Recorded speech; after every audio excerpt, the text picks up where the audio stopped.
kaaga goyi lahaa caadi caadi caadi caadi bay iska dhigayaan waa cibaaro khalis oo jacayl ceeboobe caadi bay iska dhigayaan waa cibaaro khalis oo jacayl ceeboobe caadi bay iska dhigayaan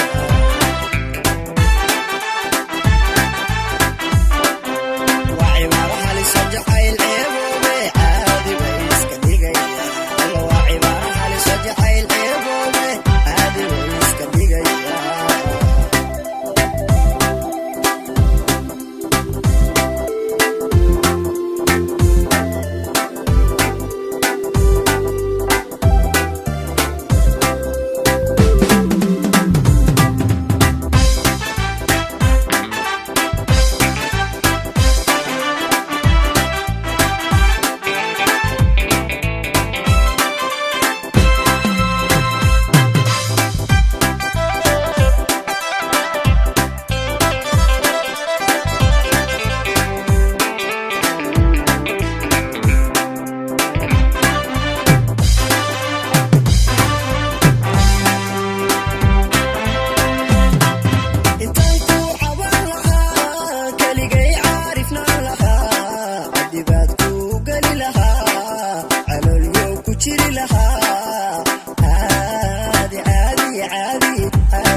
celin lahaa cabashana ku jiri lahaa